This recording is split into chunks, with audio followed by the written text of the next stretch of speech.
Welcome, Pewter Report readers, viewers, and listeners to a brand new edition of the Pewter Report podcast, energized by Celsius, the official energy drink of PewterReport.com. It is the Pewter post-game show where we will be discussing the end of the Bucs season.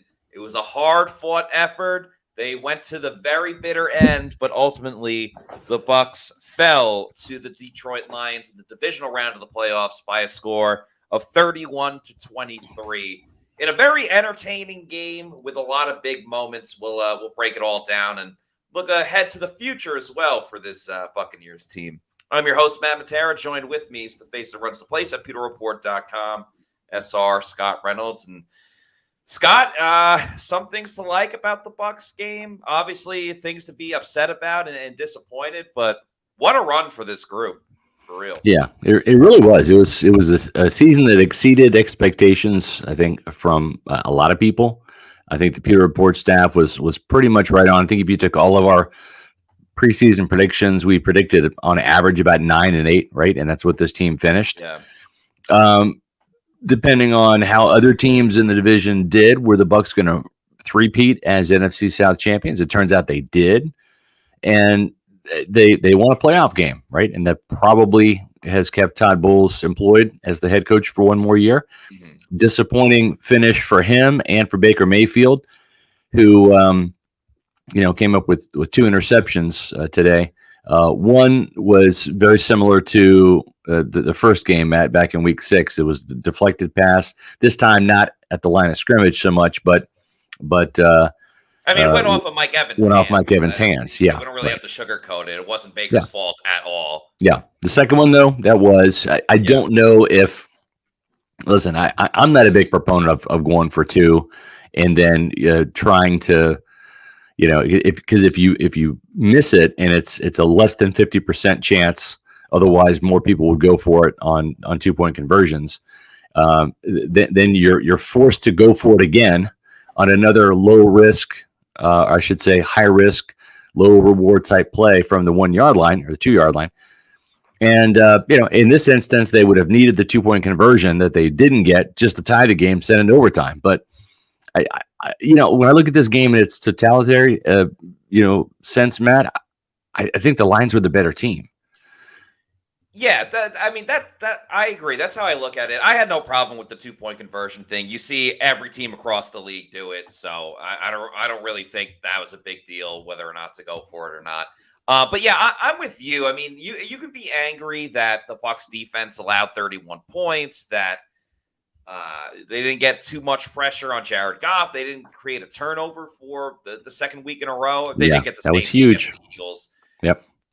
But really, I just think it's more of you just got to tip your cap to the Lions for just being an extremely talented team. Like even the run game, with the exception of the Jahmyr Gibbs touchdown run, I thought the Bucs did a great job at stopping the run, which I think was going to be a big issue in the game, just given the talent of Montgomery and Gibbs. There were tons and tons of volume passes to guys like Amon-Ra St. Brown and Sam Laporta. And Brown hurt you with the touchdown, but no one went over 100 yards. Amon-Ra St. Brown had 8 catches for 77 yards. Laporta, 9 for 65. You knew they were going to try to get them the ball and have them be as involved as they possibly could. But I think the Bucs defense came in with the right idea of a game plan of just, hey, we're not going to blitz as much. We're going to play coverage, and hopefully our guys get home with 4. Ultimately, they had their moments where they could get in the face of a Jared Goff. But yeah, I think I look at this more of just a supremely talented team in the Detroit Lions where, yes, it sucks that they lost, but what did we say for the past week? The Bucs are playing with house money. No one expected them to be here. And they fought their ass off, like down to the very bitter end. Like I thought they were done when they were down 14, but not only did they make it close, they made an 8-point game. They got the ball with a chance to tie it up and go into overtime with that final drive. So I agree with you. I look at the talent of the Lions more than like, oh, well, the Bucs didn't do this or they didn't do that. Like, yeah, they had a tough time covering over the middle. So do a lot of teams that play against the Lions. It's just a really tough group to go against. Yeah. Nice comment here from Michael, Lions fan that found PR when they played earlier in the season. Enjoy what you guys are doing. Bucs fans, you guys are an awesome bunch and have a good team. That's awesome. Thank I'm you. I love John Lynch. I'm rooting for the Lions in the next round, though. I just think that Yeah, me they, too. you know, Lions that Bills Super Bowl. yeah, I think that would be awesome. I would love to see that, right? Because you're guaranteed then to get a new Super Bowl champion. Both of those franchises deserve a Yeah. Super Bowl win at some point in our lifetimes, and that matchup would guarantee one of those teams would get a Super Bowl championship. So that would be exciting to see. I think too, this is a game where for the Buccaneers, and the reason I say the Lions are the better team is, Matt, if we go back and look at last year, right, the Lions finished 9-8. It was a big building block year for them, right? They laid a lot of bricks. They formed a foundation with Dan Campbell and Ben Johnson, who turned down coaching opportunities to stay with the Lions this year and kind of finish what he started. And that paid off in a 12-5 record. And it just seemed to me like the Bucs are a year behind the Lions, right? Just in terms of coaching, in terms of players and roster development and all those things, right? Like Jared Goff, this is what, year 3 in Detroit for him? Right, this is year 1 in Tampa Bay for Baker Mayfield, right? Yeah. Ben Johnson's had a couple of years now to call plays. This is Dave Canales' first year. So if you're looking for what the Bucs could become, what they aspire to become, I think it's the Lions, right? The Lions didn't make the mistakes today that the Bucs made, right? And we had that picture up of Jamel Dean. That's a dropped interception in the end zone right there. And that's 3 points. That cost the Buccaneers 3 points because the Lions took an early lead there. Who knows what an interception right there does for Jamel Dean's day, for the Bucs defense day, for Jared Goff's day, how it affects things, right? Because now in back-to-back games this year against the Todd Bowles defense, guess what? Jared Goff has thrown 2 touchdowns and not an interception in either one of those games, and he's averaged about 300-plus yards. So Jared Goff is still the puzzle that Todd Bowles just does not know how to figure out. Yeah, Jared Goff, stopping him is one thing, and then also the Bucs offense. Remember, like, they didn't score their first touchdown in this game until the waning moments of the first half. So up until that point, it had been 5, almost 6 quarters without scoring a touchdown against the Lions defense, which, as we talked about, can allow big plays. You can get some chunk yardage on them. So I think those are like really the 2 big things that the Bucs couldn't figure out. So I'm totally with you. They obviously have to re-sign Baker Mayfield, and we'll talk all this week, all offseason about who to re-sign, who to bring back, who may be back. But to potentially see year 2 with Baker Mayfield and Dave Canales, like what Baker was able to do at the end of the year this season, most notably the 2 playoff games, the game against the Packers. I mean, that was tremendous. That was tremendous stuff. He had another really good game today. Obviously, the interceptions hurt, especially that second one, but he threw for 349 yards and 3 touchdowns. Like, Baker was absolutely slinging it. There are still things that like make you lose your mind when he's in the pocket. But yeah, I mean, if the Bucs could go on that same trajectory as the Bills playing right now, as the Lions, I mean, there is still so much potential with this team, and a lot of excitement about this team. There's a lot of key re-signings that they need, but overall, you have to be optimistic about the future outlook of the Bucs, because the outlook last year at this time versus how we view the Bucs right now is 10 times better how we felt about the Bucs last year at this time. Yeah, I mean, I wrote about it in Friday's SR's Fab 5, my Friday column, where the Buccaneers, they at least know a couple of questions that have been answered, right? It's like they have their head coach in Todd Bowles. They've got their offensive coordinator, Dave Canales, who I don't think is going anywhere this year. And then they've got their quarterback in Baker Mayfield, who I think is going to get re-signed. I think Mike Evans comes back. We know Tristan Wirfs is not going anywhere. The same with Antoine Winfield Jr. I think Levante David returns. I think that a lot of these key pieces, Chase McLaughlin did not pick the best time to have a field goal hit off the upright. That was a costly miss, right? And these are the little things, those early drops by Mike Evans, right? That that tip where it was intercepted by, of all people, CJ I know. Gardner Johnson, right? Yeah. The Jamel Dean drop. It's those little things the Buccaneers did to shoot themselves in the foot that They the did. Lions really didn't do, Matt. You could absolutely make the case that the Bucs, to a degree, beat themselves today. Yeah. Whether it was the missed kick, and I mean, if you look at the last playoff games going on right now, but if you look at the Texans Ravens game from yesterday, and Yeah. of course the Packers 49ers game, there were 2 missed field goals by the Texans that would have put them up 13-10 against the Yeah. Ravens, and by the Packers that was big in the game as well, where that hurt those teams, and that's why they lost. For the Bucs, that would have been a big time field goal for Chase McLaughlin at the moment. So you had that, you had the interception in the beginning. Obviously, the last one finished your season. Certainly a fair amount of mistakes by the Bucs. I mean, the Carlton Davis penalty at the end, right? Yeah. I know they ended up getting the ball back, but they could have got the ball back with a little bit more time. After Yeah. the Shaq Barrett sack. That's a tough one to say. Yeah. But yeah, a couple of self-inflicted wounds that hurt the Bucs today.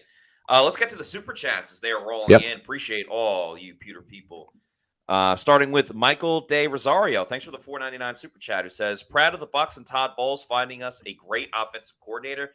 Thank you, Pewter Report, for the great coverage. Yeah, thanks for the kind words, Appreciate it, Michael. Thank you. I loved some of the offense that we saw from the Bucs today. They ran the ball efficiently, but they maybe not too efficient, but they threw first and then started running. The drive when they tied it up 17-17. Yeah.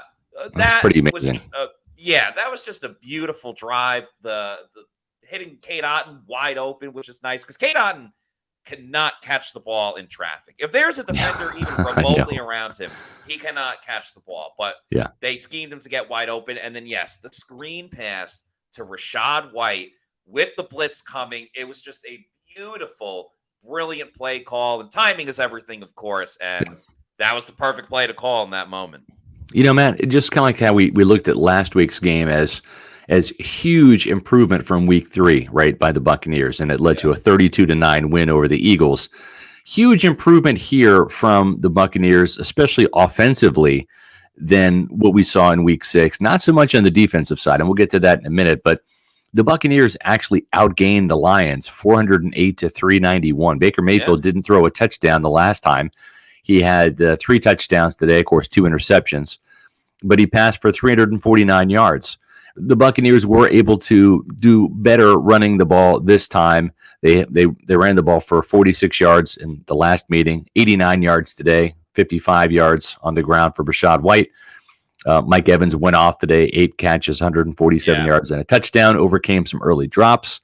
And then you said Cade Otton and 5 catches, 65 yards and a touchdown. You know, he's gotten better. He still drops too many passes, as you said, Matt, and accurately so. You would like to see either Cade really take a huge step forward next year, or just have him in that like tight end 2 role. But defensively, I think is where the team took a step back today. They played pretty well through 3 quarters, and then the wheels just kind of fell off the wagon. Jared Goff was just hitting this defense, whether it was zone coverage, man coverage. The middle was very susceptible. You know, Todd Bowles talked about maybe they should have played Devin White a little bit more. Devin White, when he was out there, didn't do a damn thing. No. He had 1 tackle today. At the end. Like, I don't know if KJ Britt got hurt at the end, but like in the crucial moments where you needed a stop to get the ball back and try to tie it up, Devin White was in the game. And it's like, well, you kind of know the Lions still did throw it a lot, but in those situations, you kind of figure the offense is going to run it to force you to call the timeouts. 13 tackles for Levante David and a sack, 12 tackles for Britt, who had 9 tackles in the first quarter alone. Britt was, unreal, especially in that first half. Thank you to Brandon Mackey for the $10 super chat. Says, great season. Baker is the guy. Re-sign the key players. Address the interior offensive line, edge, and cornerback at depth. I work in the CFL. Oh, very cool. So I know this world is crazy. I appreciate y'all at Pewter Report so much. Amazing work. Appreciate it. Thank you very much, Brandon, for the kind words. Yeah, the interior offensive line, Robert Hainsey got whooped a couple of times for sure, just after the initial watch. Yeah, I think that's one of the biggest upgrades this team can make this offseason is either moving Cody Mauch to center and finding a new guard, or keeping Mauch at guard and upgrading the center position. But that would be one of the first things I look at. Edge would be very interesting. Shaq had a sack in the game, but obviously costing the Bucs a pretty penny and not exactly the production you wanted out of Shaq this season. Yeah. Quarterback depth as well. You got Zion in there, but will Carlton Davis be on this team?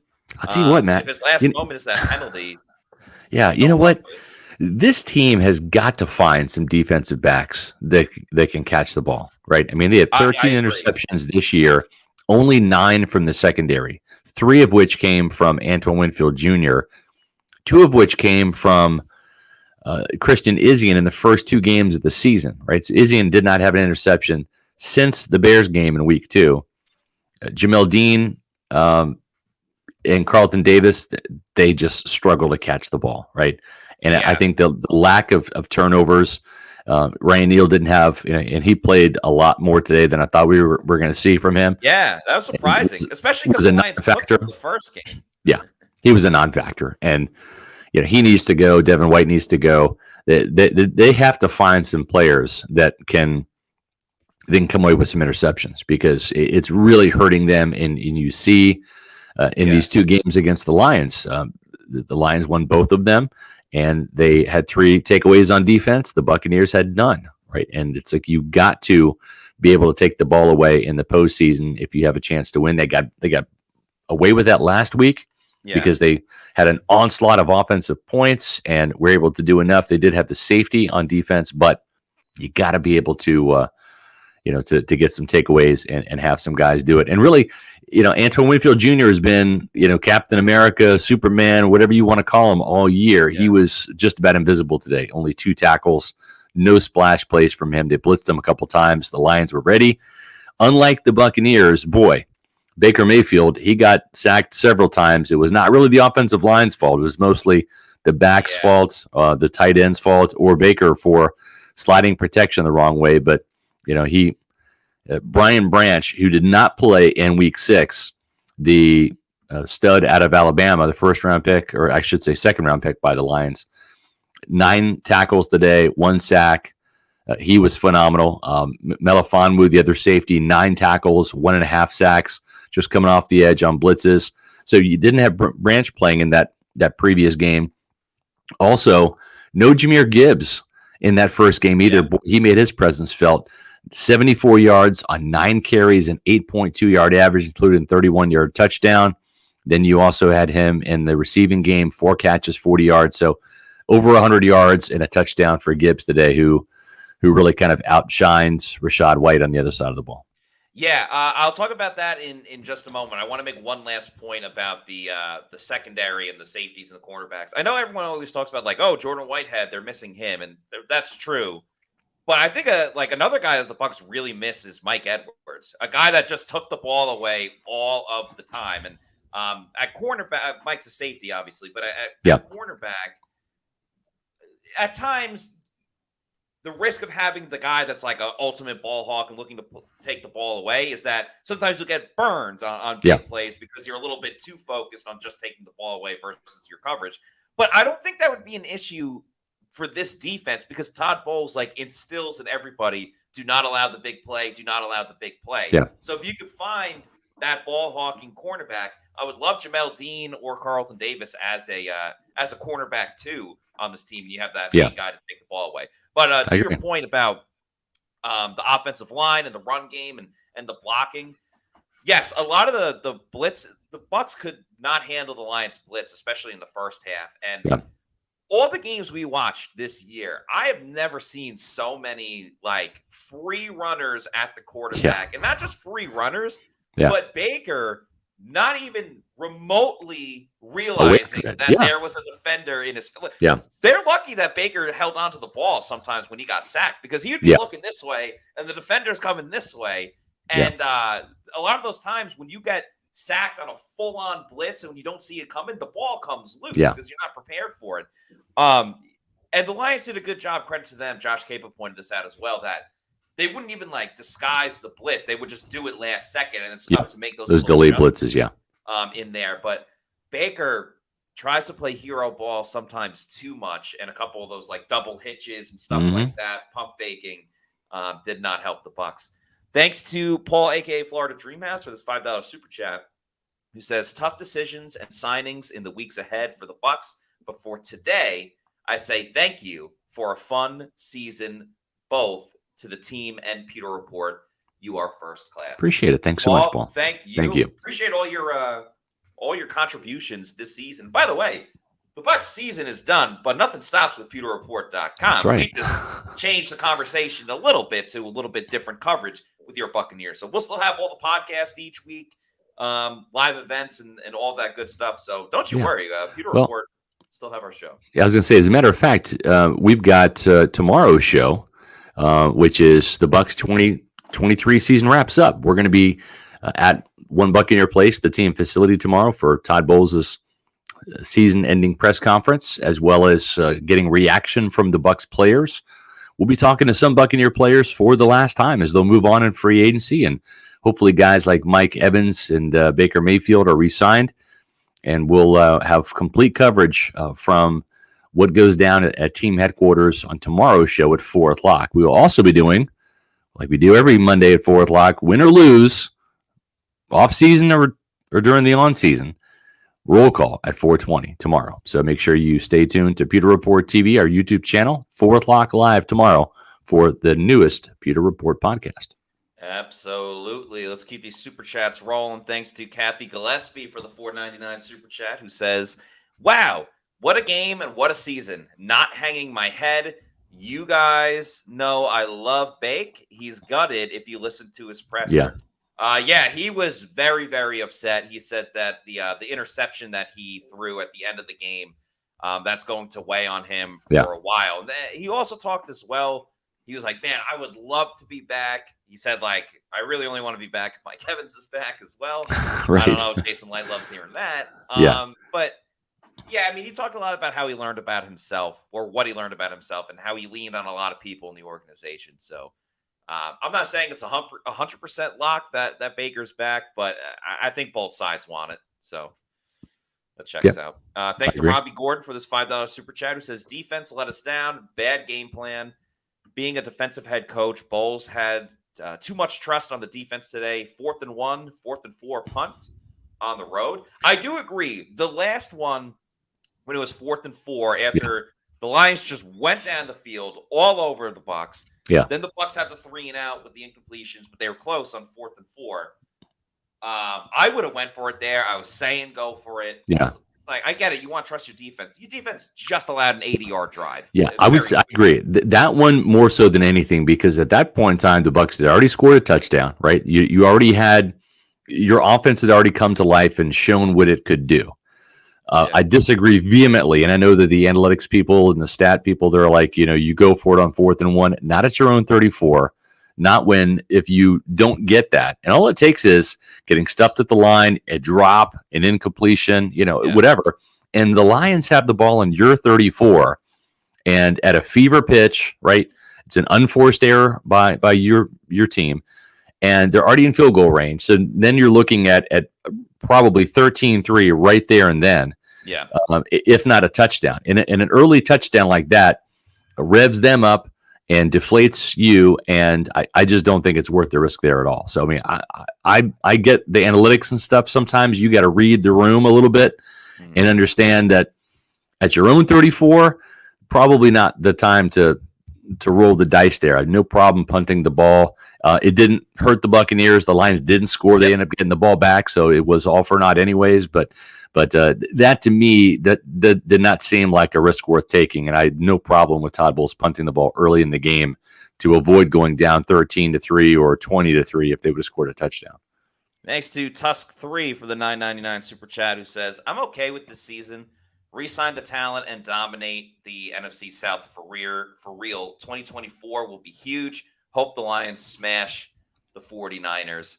I mean, the NFC South will be quite interesting. I mean, Bill Belichick has interviewed twice with the Falcons, or the Falcons are getting interviewed by Bill Belichick. Right. It depends on the coaches there. Like, obviously, Harbaugh is still out there. I'm very curious to see how Atlanta looks. New Orleans has a new offensive coordinator coming in Mhm. this year. Carolina, I don't really care who's going to be their head coach unless it's Yep. Belichick, because I He's think not there's taking that still, job. yeah.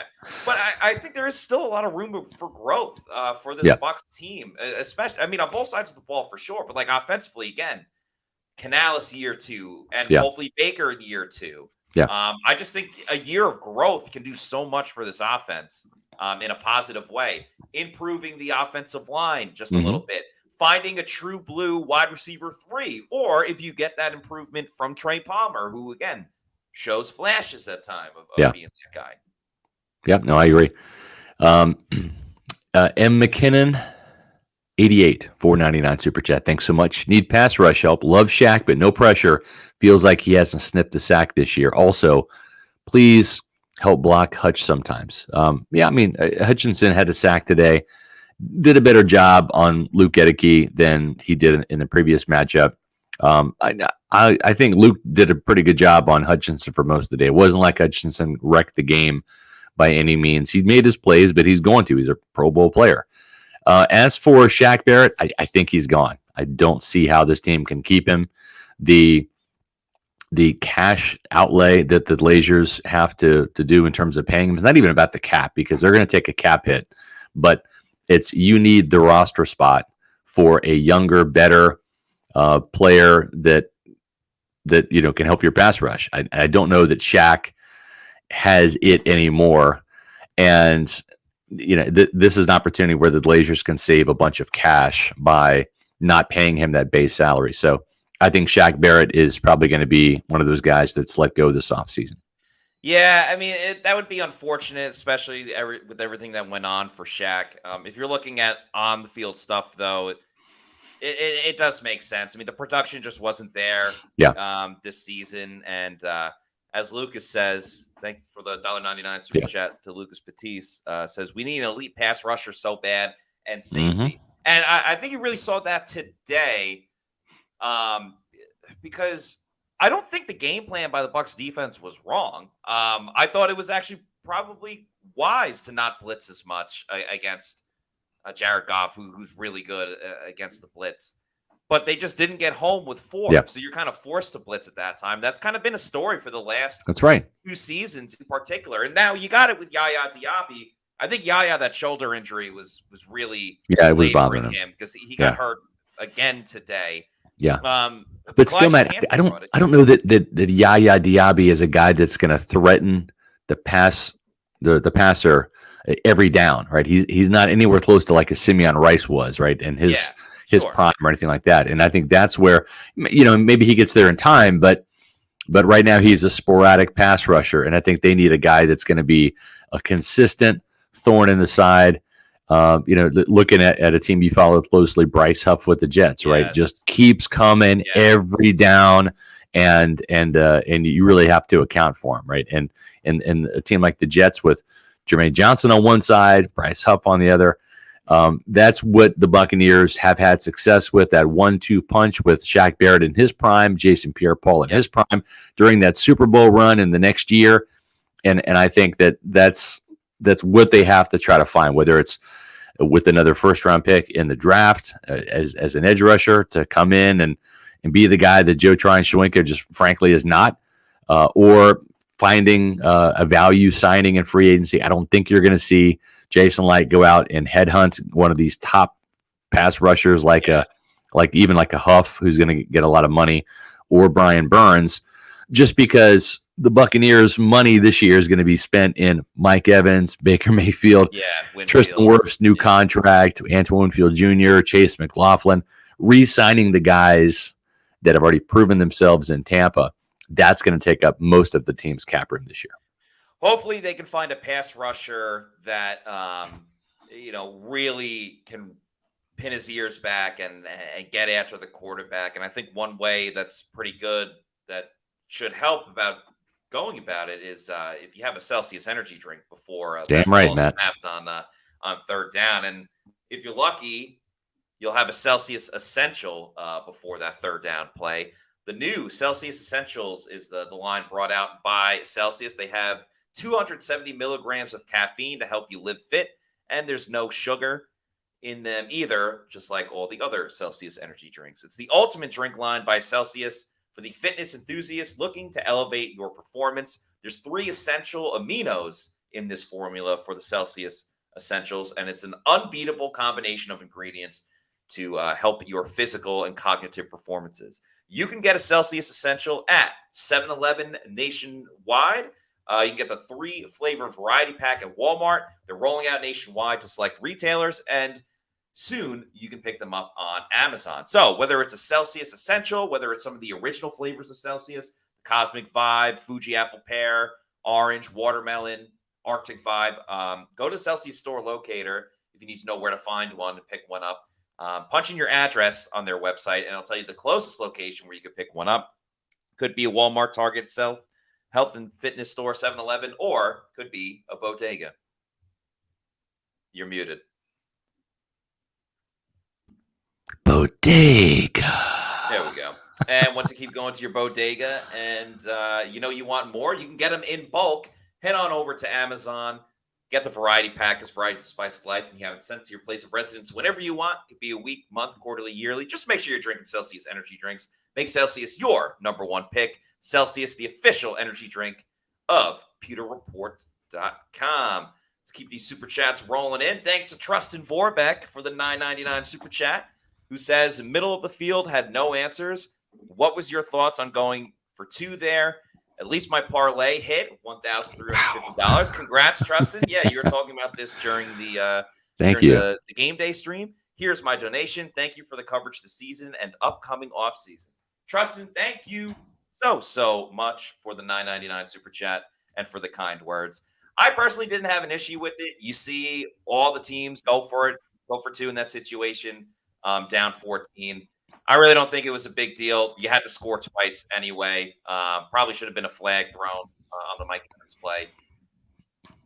People would have got on their case if they didn't go for it. People got on their case for going for it. I don't know. I'm more of the thought of I'm okay going for it, but go for it the next time around, because I do think there's a little bit of momentum switch here, right? Because it's a little deflating when you don't get it. And now you need 8 points. Now you got to score again, and you got to get the 2-point conversion just to tie. Otherwise, you lose, right? So I would much rather kick the extra point, which is 100% success rate, right? Get it to a 7-point game, where at least you have a chance to consider going for the tie and going to overtime. But fine, you're a road underdog, win it at the end. Because to me, there's momentum is real. That's something that analytics just can't really put a grasp on. So to me, I think you go for the extra point first, and then after you score that game tying touchdown, you have a chance to, with momentum, because you just scored, you have it. The Lions fans are quieted. There's a hush crowd, and then you have a chance of winning the game with a 2-point conversion if you want to do that, or you can go into overtime and take your chances. So that's just my 2 cents worth. A big thank you to Dominic Tarantino for this $20 super chat, who says, just want to say thank you, Pewter Report, for your excellent coverage all season long. You guys are my go-to with anything Bucs. Can't wait to see what this team can do next year. Go Bucs. Thank you very much, Dominic. And make sure you stay tuned for the whole offseason, because we'll have draft coverage. We got the combine coming up. Even sooner than that is we're going to be in Mobile, Alabama next week, just about. So a week from tomorrow. So we'll be at Senior Bowl. Going to the Senior Bowl, going to the combine. Then before you know it, free agency is here, and then it's the draft. So the coverage is not slowing down at all. It's just a little bit different because we're not talking about the next game for the Buccaneers. We're talking about the next player building opportunity for Tampa Bay. Yep. That's how I'll look at it. But yeah, thank you very much for the kind words, Dominic. Appreciate you. Waiter says, thanks for the $4.99 super chat. Says, I think we have a bright future. How far do you think our cap space will take us in the offseason? No matter what, glad where we ended. I think that from what I have gleaned, I'll let you read between the lines there. The Buccaneers are going to use a lot of their cap money on re-signing their own star players, right? And that makes the most sense. I still think the Buccaneers are going to try to find some of those value signings. Think the $4 million quarterback in Baker Mayfield, the $4 million pass rusher in Shaq Barrett back in 2019. Those value signings, I think, are what Jason Light and the front office are going to look for. Sometimes you spend a bunch of money like they did with Ryan Jensen and it works out. Sometimes you spend a bunch of money like you did on Russell Gage and it doesn't. But if you swing and miss like you did with Ryan Neal, it's a lot cheaper than it is with a guy like Russell Gage who hasn't played and and when he does play, he's hurt. So I think that free agency is going to be trying to find some value guys, maybe not being outside of re-signing their own players. And again, that's not as sexy sometimes as bringing in new guys, right? Because new is fun, but I think a lot of Buccaneer fans will be very happy, Matt, if Baker Mayfield re-signs, if Mike Evans re-signs, and of course Winfield, whether it's the franchise tag or a contract extension, is not going anywhere either. Yeah, it has a little bit of that feel of the 2020 team after the season was done. It was like, all right, how are we going to re-sign Ndamukong Suh and Levante David and all those guys? And funny enough, we're talking about Levante David once again. So I think we're at least one more offseason away from like, oh, how about this other free agent that hasn't played for the Bucs before and what they can do, like with a big time signing. But I think that's okay as well because it just shows like how good the Bucs have been of developing their own and getting people that way. I think that the first wave, the initial wave of free agency, those are going to be the re-signing guys, right? Yes. Mike Evans coming back and all of that. Just like it was with Jamel Dean and Levante David, right, last year, just like it was with Carlton Davis the year before. After that, I think the Buccaneers will be more apt to attack the second wave of free agency. Yeah, when those dollar values come down, they start to get some more value guys. Think guys like Chase Edmonds, for example, who I wouldn't mind seeing back in Tampa on another 1-year deal. Me neither. I thought he was an okay backup, and ideally maybe he's like your number 3. But you draft a running back and throw him into the mix with Rachaad White, because I think if they lose Rachaad White, and he did get banged up at the end of the year, Matt, then they have no running game and no running back, because I don't think Chase Edmonds can carry the load. So they need another running back now that they've got rid of Keyshawn Vaughn. Yeah, and maybe that guy's Sean Tucker. But yeah, I was thinking about that when Rachaad was on the ground for a little bit injured. And I was like, oh, man, and Chase Edmonds has been injured throughout his career. He usually misses some time each season. I'm like, are they going to be down to just Sean Tucker? So maybe Sean Tucker improves. But running back is not off the board this year, which is fun. It's an exciting position. Yeah. Thanks to Sloth Mike for the $5 super chat. Can 27, talking about Zion McCollum, be better at safety than cornerback? Todd Bowles said, I love Zion at cornerback. Mm-hmm. I like him at safety. Zion's kind of alluded to he does love playing cornerback, but he's a team guy and willing to help out the team in any way. I don't know. I'd have to see it a little bit more before I totally sign up for it. But I like Zion as a corner. I think he does pretty good there. I do too. I think he ends up being a starter next year. And I think contractually, I think they have to kind of keep Jamel Dean for one more year just because he re-signed.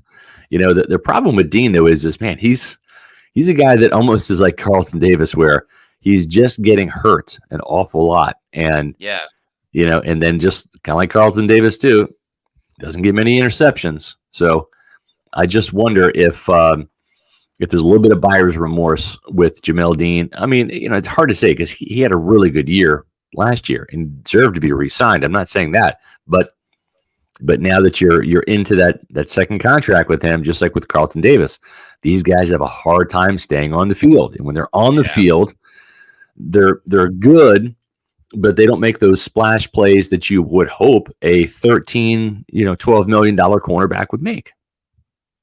Yeah, they're like, again, I kind of already said it, but on other teams where you have that legit lockdown, shutdown corner, I think Jamel Dean and Carlton Davis make premier top cornerback 2 rankings. But in this situation, when you don't have that guy that takes the ball away, it can get very frustrating. What's not frustrating is seeing the super chat from Dante Mason. Yeah. Thank you so much, Dante, for this $49.99 super chat, who says, Wasn't a bad season. They counted us out from day one. Did Devin White even play? Didn't see much of him. KJ Britt will have a big season next year. Yeah, I think, again, that's one of the big takeaways you got to have is this team exceeded all expectations from pretty much anyone that gave a thought about the Bucs this year. And came really close in this divisional game as well. Devin White's gone. Didn't do anything today. Yeah. Going to be a free agent. Some team is going to overpay for him, and hats off to them. And hats off to Devin for getting that money, because I know Bucs fans aren't in love with Devin White anymore, and that ship has sailed. But team captain and a starting inside linebacker for a Super Bowl winning team. So, but KJ Britt, there's a lot of him for next year at starting linebacker. Yeah, my concern with KJ Britt is just in coverage, right? He's just not that great in coverage. He's that downhill thumper in the run game. That's how he's used. But Todd Bowles also likes to drop 7 and rush 4 sometimes. So what happens, Matt? If he is the starting linebacker, he's going to have to drop with Levante David. I think he is one of those guys that teams like Detroit, they're going to attack with either the tight end or the back out of the backfield. And we saw KJ struggle in some space today, especially when his feet get stopped. So it's I like him better than Devin White because he's more consistent, but he does have some flaws in his game and coverage that still concern me. Thanks to Amazement 717 for this $4.99 super chat, who says, was it me or was this game eerily similar to the Packers-Niners game? Even ended in an interception too. A little bit, yeah. Yeah, somewhat for sure. Thanks to Bucs Basement for this $9.99 super chat, who says, damn, good season. We need to make sure Evans is back. Baker, Winfield, and Levante as well. Get rid of White, Neal, and Barrett. Bucs need to get a pass rush running back to help White and a tight end. Yeah, I think that's a fair assessment across the board. Yeah. And it's something we've kind of been talking about, Matt, you and I, all season long. So hats off to Bucs Basement there for paying attention and understanding exactly what we need, because that's Pewter Report's been on top of it in terms of where some of these flaws are in this team, the holes in this roster that made it a 9-win team rather than an 11 or 12-win team, and made it, a team that went 1-1 in the postseason, not 2-0. Because remember, if this game was at home at Raymond James Stadium, we could be talking about a different game. So going on the road, I think, played a factor a little bit. I agree. To the Crazy Shank with the $4.99 super chat, who says, players and coaches seemed ill-prepared, lots of drops and blown coverages. Sad that this is how they go out. Embarrassing display all around. I don't know. Appreciate your super chat, but I disagree. I mean, they were in it until the end. To call it embarrassing, I think is way off course. It was tied at halftime, right? It was 17-17 at the end of the third quarter. Wasn't a perfect game, but I mean, you have to give the Lions credit, man. They're 12-win team, 13 when you're including the playoff win last week, and then 14 wins now, including today's win. So this is a 14-win team. That's pretty good. I mean, they're a good team that deserves to be in the NFC Championship game. I think they're going to give the 49ers a run for their money. And it's a lot of the Bucs' problems were self-inflicted, but some of those problems were Lions inflicted too. I mean, you have to give the Lions credit for playing good, and you can't win every single down. You can't win every single series. You can't win every single quarter. And for 3 quarters, the Bucs were right in it, and they just did not have enough left in the tank. I don't think Todd Bowles did a very good job of switching things up and going to plan B and plan C against Jared Goff today. I think Jared Goff remains the puzzle that he just simply hasn't solved. Yeah. No, that's fair, completely. And you could also say, well, the early turnover gave the Lions solid field position, not like, it wasn't like they were at the goal line, but that's 3 points that is kind of unfair to put on the defense. And the Bucs had the ball with 2 minutes, a minute 59, but 2 minutes left in the game with a chance to tie the game. To say that they got embarrassed is a little bit off. Thanks for these $4.99 super chats from Ehinote, who says, what do you guys think about no and 2-3 straight drives in the second half that shreds us? no answers at halftime. They have another one as well. Thank you. Sorry. Try this again. 3 straight drives that shredded us in the second half, killed us. We had no answer on defense after halftime. Yeah, that kind of goes into what we were talking about before with not going for it when the offense had the ball, the Bucs offense I'm talking about, when Todd Bowles elected to punt it, and then they went down 2 scores instead of trying to go for it and tie the game up. At that point, the Lions had figured out the Bucs. And I don't know, football gets into these weird things at times where, like, you could be flowing as an offense, but then it says, oh, well, there's 4 minutes left. There's like 3 minutes left in the game. So now we have to run this like weird conservative offense just to force teams to run their timeouts. And like it kind of just slowed the rhythm and the momentum of the Lions and actually helped the Bucs in the situation. Not going for it on 4th down, I think was really the big moment of the game. Yeah. And also too, I agree. I just don't think Todd Bowles adjusted well to what the Lions are doing. They just kept hammering the middle of the field with backs, tight ends, receivers, and just kind of soft zone coverage in the middle. Just really kind of took it to Bowles' team. And I think they wore down a little bit in the run game in the 4th quarter as well. Credit the Lions for continuing to stick with the run. And that was all she wrote for Tampa Bay's defense. Thanks to Tom Bucs fan for this $5 super chat who says, on that touchdown pass to Reynolds, was White supposed to be at the beginning of the goal line, leaving all 10 yards behind him wide open? I would need to see a replay. I know everyone immediately jumped to blaming Devin White on the touchdown. I'm not sure. I'd have to get another look at the replay. We don't know what the play call was. We don't know what the play call is. It is either Christian Izien bailed on his guy and thought there was going to be a switch, or he did the right thing and Devin was supposed to drop back and protect the middle of the deeper middle of the field in the end zone. It's one or the other. It's either Izien's guy or it was or Devin White is what it looked like to me. Thanks again to Trustin Vorbeck for this $9.99 super chat who says, middle of the field, had no answers. What was your thoughts? I thought we already answered this. Going for 2. I think it goes congrats again on the parlay. Yeah, thanks again for the super chat and the $9.99 super chat. Because Trustin had another one of $49.99. Thank you to Trustin again, who says, you know what? I'm feeling nice because my Bills-Chiefs parlay is looking nice as well. Congrats, well, happy Trustin. you're winning money. Congrats to you and appreciate you for the super chat. Let me know what the parlay is. Interested in that. I won $70 on the Bucs beating the Eagles last week as underdogs. I picked the Bucs again this week because I got to put my money where my mouth is, and I lost. But it would have been a nice payout as well because I'd have been at plus 6.5. So unfortunately, 2-point conversion. You would have hit. Yep, exactly. They covered that. Olvasock, thanks for the $5 super chat. Says thanks so much, Pewter Report, for the coverage this year. My wishes for the coming years: interior offensive line help and a defense like our first Super Bowl. Good wishes to have, especially on the defensive side of the ball, getting that extra pass rusher and then a playmaker in the secondary that can take the ball away. I think should be high up on the list for the Bucs. I agree. It's important to note, and I want to say that last year, for example, because I think Marpet's contract would have been up, but last year, and certainly in 2021, right when Ali Marpet retired, after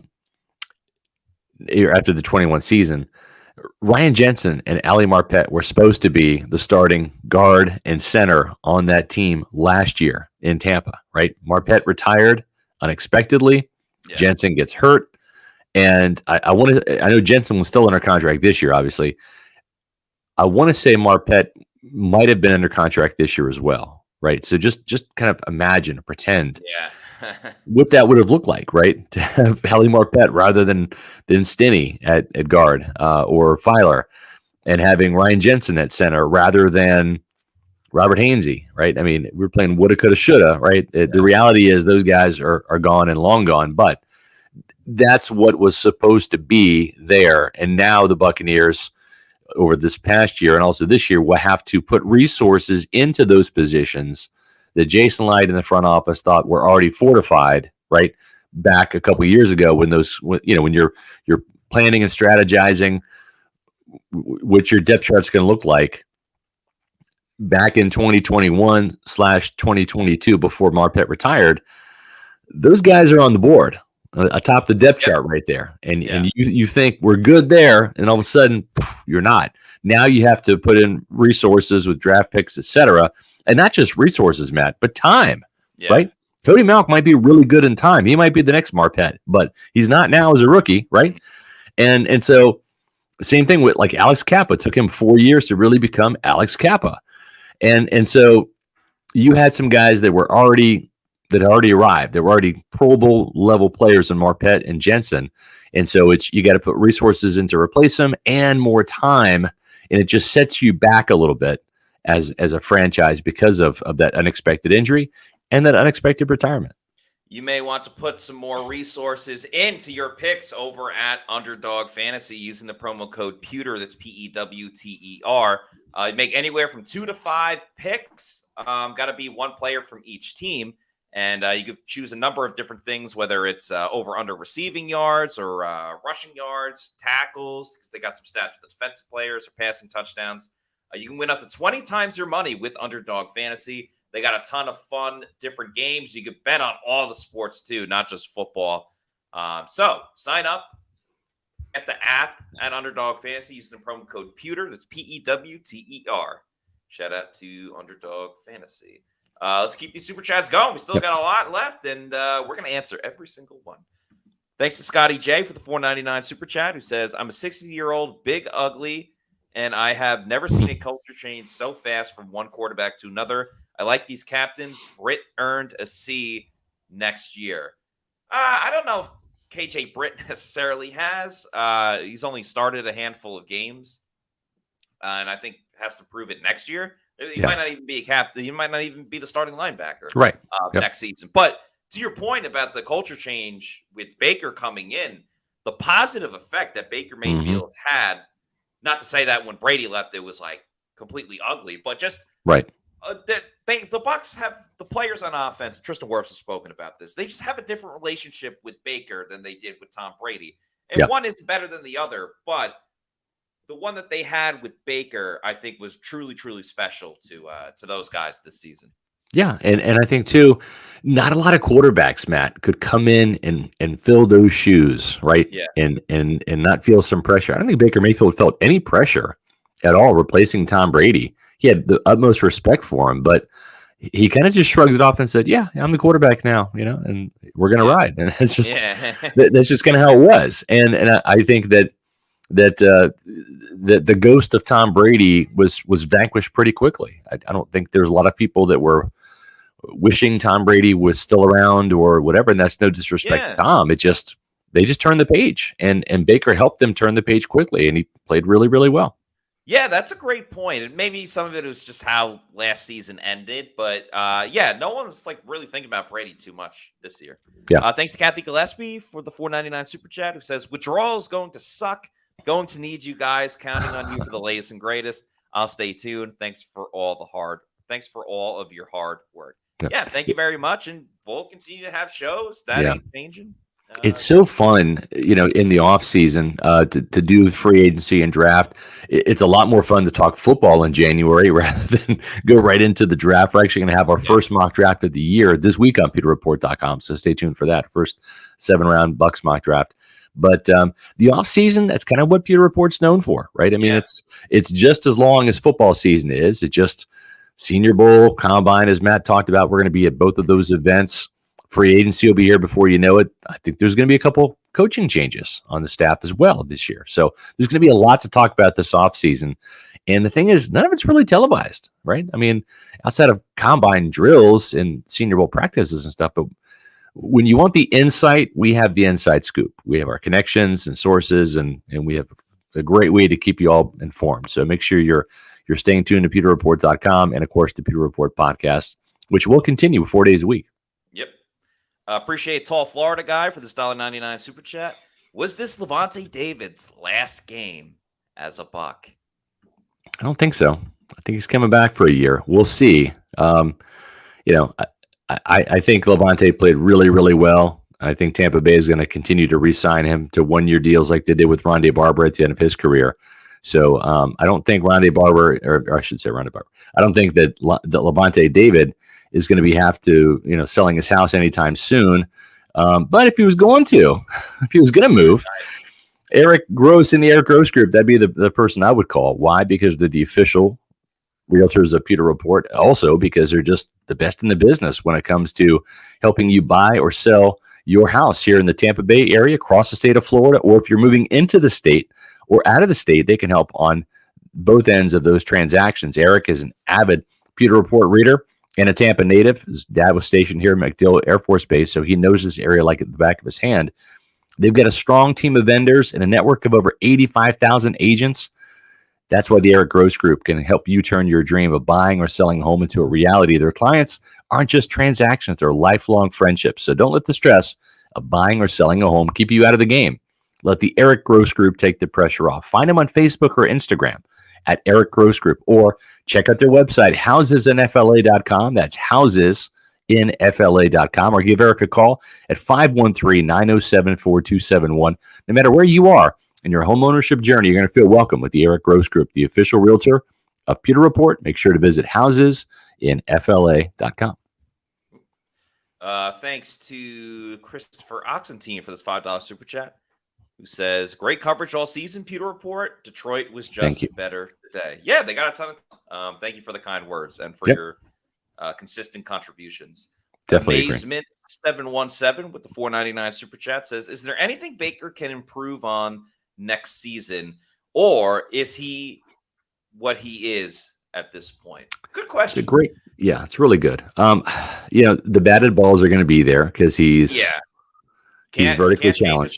There is some surgery you can do where it's like knee surgery and it makes you taller, but I don't think Baker's going to do that, nor would I recommend it. Maybe he could trade in his cleats for some Kiss boots, like the rock band Kiss, and have those platform shoes. I don't know. We kid, but I think that he's capable of having those 3 touchdown games like he had last week without interceptions, and certainly the game he had up there in Green Bay. I think he can have a couple of more instances of that next year, and then maybe reduce 1 or 2 of those clunker games. No quarterback's going to be perfect and go out there and just ball for 17 weeks without turnovers and throwing up 3 or 4 touchdowns a game. But I think Baker can crest that 30 touchdown mark and get maybe 35 or 36 or so, and maybe keep that interception number to around 10. I think that's possible, Matt. Yeah, a couple of things for sure I think he can improve on. And by the way, I know he had the bad turnover at the end, but one of the things going into the season was, will Baker be that turnover machine he's been in the past? He improved on that. He answered that. Yeah. Most of the season, he was great at not giving the ball away. So that obviously needs to continue. His pocket presence, I would love, and I think maybe just being in a year 2 with this Canales system, knowing when to get rid of the ball a little bit quicker, because again, it's great when he can break tackles and scramble 15 yards up the field, but that only happens occasionally. Other times he breaks a tackle, then gets sacked by this guy, gets hit by that guy, all at once. So a little more awareness in the pocket. I agree. Would love from Baker. And some of the timing on his throws. Like even today, we saw a high one to Chris Godwin, just cleaning up some of the throws a little bit. Thanks to Aaron for this $9.99 super chat, who says, now with our season end, I would love to see Tyler Biadasz of Dallas be signed to succeed Ryan Jensen. Same type of enforcer mentalities and an incredible bulldozer in the run game. Depends on the price tag. The Bucs are not going to go out and spend a whole bunch of money for offensive linemen. They'll draft them. They do a really good job of that. There's a couple of really good centers this year. Jackson Powers Johnson from Oregon is one of those guys to keep an eye on. Also, make sure you keep an eye on tomorrow's show, as Matt and I will be live at One Buccaneer Place as the Bucs season wraps up with Todd Bowles' final press conference, plus the players as they clear out their lockers. So make sure you tune into that at 4 o'clock. And also make sure you're following all of our post-game coverage on pewterreport.com and our social media on X, Facebook, and Instagram at Pewter Report, as well as YouTube, Pewter Report TV. Buccaneer fans, Pewter people, we are at 13,100. You help us meet our goal by the end of the season. We crushed 13,000. So thank you so much for that. Yeah, thanks, guys, a ton. Thank you for all your support throughout the season. Again, we're not done. The Bucs season is done, but we are not finished. We have all off-season coverage a lot of great things showing up. So for Scott Reynolds, I'm Matt Matera, saying thanks so much for watching, everybody. And we'll see you tomorrow for another edition of the Pewter Report podcast. Out.